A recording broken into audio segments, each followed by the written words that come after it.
మేము ఇప్పటివరకు అడవిలో నుండి కూడా మేము ఉద్యమాలు చేసాం. ఇక ప్రజల్లోకి వచ్చి ఇక ప్రజా ఉద్యమాలు చేస్తాం. మారిన పరిస్థితులు తగ్గట్టు కూడా ఇప్పుడు మేము మాత్రం మమ్మల్ని చూస్తారుగా త్వరలో మేము ఏం చేస్తామో మా కార్యాచరణ ఏంటో ఇక మా కార్యాచరణ అంతా కూడా ఇక రాజకీయ ప్రక్రియలాగా ఉంటుంది. ప్రజల్లో కలుపుకొని కూడా కొత్త రకమైన పంతాన్ని చేస్తామంటారు. సాధ్యమేనా? ఇప్పుడు నేను అనేది బయటకు వచ్చి ఏం చేస్తారో మనకు తెలియదు. ఇప్పుడు అక్కడ ఉన్నప్పుడు ఇప్పుడు ఒక ఆయన గడ్చరీలో ఉండే, ఒక ఆయన జగదల్పూర్లో ఉండే, ఒక ఆయన ఏమో హైదరాబాద్లో ఉండే. ఇవాళ వాళ్ళు ఎక్కడున్నారు? వాళ్ళ చుట్టూ ఉన్నటువంటి ఆ ఎన్విరాన్మెంట్ ఏంటిది? మన పెద్దలు చెప్తారు కదా, పులిని సింహాన్ని కూడా అంటే భయంకరమైనటువంటి పులిని సింహాన్ని అది రక్తం తాగుతుంది, అది ఏ ప్రాణిని కూడా బతకనియదు అని అంటాం కదా. అటువంటి పులి, అటువంటి సింహము ఓ 10 సంవత్సరాలు 20 సంవత్సరాలు బోన్లో పెడితే అది కూడా శాకాహారి అయిద్దట. చూస్తున్నాం కదా చాలా వీడియోలు. అట్లా అలవాటు అయిపోతుంది. కాబట్టి ఇవాళ అక్కడున్న ఎన్విరాన్మెంట్లో వాళ్ళు అట్లే మాట్లాడతారు, అట్లే చేస్తారు. బయటకు వచ్చిన తర్వాత వాళ్ళు చెప్తున్నట్టుగా మా ఆచరణకి ఇట్రాయి, మా ఆచరణ చూస్తారు కదా అని అంటున్నారు. మంచిదే. వాళ్ళు రేపు ప్రజా జీవితంలో ప్రజల సమస్యల ప్రాతిపదికగా వాళ్ళు మంచి వైపు నిలబడితే, అన్యాయానికి వ్యతిరేకంగా నిలబడితే, ధర్మం వైపు నిలబడితే ఎవరొద్దు అంటారు? ఎవరొద్దు అన్నారు కదా. కానీ ఇప్పుడు అక్కడ ఉండి వాళ్ళు ఎన్ని మాట్లాడినా ఎన్ని చేసినా వాళ్ళు ఏమి చేయలేరు.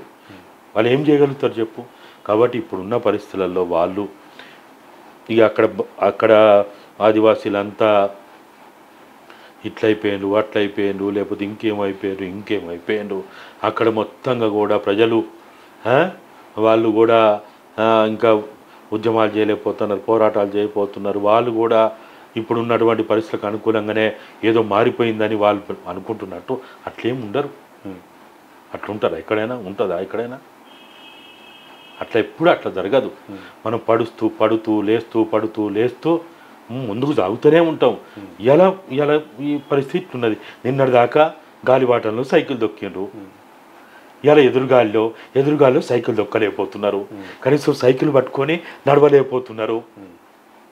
ఏం చేస్తారు చెప్పు? సొమ్మసిల్లిపోయిండ్రు, అలసడలు చెందిండ్రు, చేతగాని పరిస్థితులు అయిపోయిందని వాళ్ళే చెప్పుకుంటున్నారు. కావచ్చు. అయినా ఏంటంటే వాళ్ళు వచ్చిన తీరు ఏదైతే ఉందో ఆ వచ్చిన తీరు కొంత అందరికీ బాధ కలిగించే పరిస్థితి ఉందని వాళ్ళు చెప్తున్నట్టు. ఇప్పుడు బస్తర్లో బతికి బట్టగట్టలేము, అది అందరికీ తెలుసు. అది ఇలా వాళ్ళు చెప్తేనే కాదు, అందరికీ తెలిసిన విషయం. ప్రపంచం అంతా చూస్తూనే ఉన్నది ఏం జరుగుతుందో, అందరికీ తెలిసిన విషయమే. ఇప్పుడు ఇంత పెద్ద మీడియా, మీలాంటి మీడియా ఉన్న తర్వాత మీరు ఊరుకుంటారా? లోపలికి పోయి కూడా వీడియోలు పట్టుకొని వస్తారు, ఏమేందో అన్నీ చూపిస్తున్నారు, అందరికీ అన్నీ తెలుసు కదా. కాబట్టి ఏది ఏమైనా మనందరం కూడా భారత రాజ్యాంగంలో ఉన్న 5వ షెడ్యూల్ కోసం, ఆదివాసీల రక్షణ కోసం, ఆదివాసీల హక్కుల కోసం మనందరం మాట్లాడాల్సిన అవసరం, గొంతు విప్పాల్సిన అవసరం, 5వ షెడ్యూల్ అమలు కోసం మనము ప్రయత్నం చేయాల్సిన అవసరం ఎంతైనా ఉన్నది. మనం అలసిపోవచ్చు, నీరసించిపోవచ్చు. అయినా మళ్ళా కూడా మన శక్తి మేరకు మనం ప్రయత్నం చేయాల్సిన అవసరం ఎంతైనా ఉంది. ఆదివాసీలను అనాథలం చేయొద్దు, ఆదివాసీలని అనాథలుగా మనం వదిలిపెట్టొద్దు. వాళ్ళు ఎన్ని త్యాగాలు చేసినారు. మనం చేసిన త్యాగం చాలా తక్కువ వాళ్ళతో పోలిస్తే మనం ఏం త్యాగం చేసినాం? 30 ఏళ్ళు 40 ఏళ్ళు మనం అక్కడ ఉండొచ్చు. అయినంత మాత్రాన వాళ్ళ త్యాగంతో పోలిస్తే మనది ఎంత? కాబట్టి ఆదివాసీలని దిక్కులేని వాళ్ళని చేయొద్దు, అనాథలను చేయొద్దు.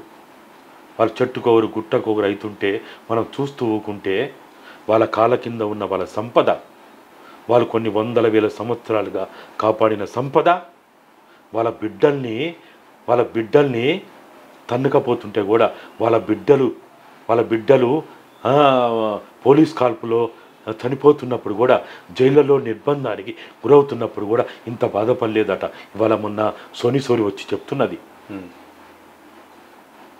ఆదివాసీలు భయపడతలేరు, భంగపడతలేరు. ఎవరు ఎంతమంది ఇట్లా అడవి నుంచి అలసట చెందో లేకపోతే చేయలేమని నిరసించిపోయి వెళ్ళిపోయినా, మేము మాత్రం మా అడవిని కాపాడుకోవడానికి మేము ప్రయత్నాలు కొనసాగిస్తూనే ఉంటామని వాళ్ళు మాట్లాడుతుందని చెప్తున్నారు.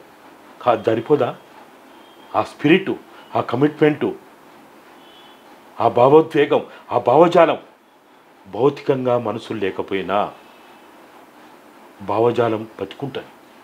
ఈ భావజాలం తెలంగాణ భావజాలం అది బతికుంది కాబట్టే, రాష్ట్ర సాధన భావజాలం బతికుంది కాబట్టే ఆ భావజాలంతో మళ్ళా మనందరం ఆ తరం వాళ్ళం కాకుండా కానీ 69 కాదు, 53, 56 తరం మనం కాదు.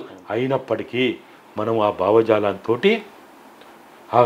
ఆ స్ఫూర్తితోటి మనం తెలంగాణ రాష్ట్ర ఉద్యమంలో పాల్గొనలేదా? కాబట్టి ఇప్పుడు కూడా దీన్ని ఎవ్వరు చంపలేరు. ఎవరు ఎంతమంది కాకలు తీరిన వాళ్ళు ఏమైనా కానీ పరిస్థితులు బాగలేవు, అనుకూలంగా లేవు, ఇట్లా లేదు అట్లా లేదని ఎంతమంది ఎన్ని మాట్లాడినా ఆదివాసీల కమిట్మెంట్ని, వాళ్ళ స్ఫూర్తిని ఎవ్వరు కూడా తగ్గించలేరు.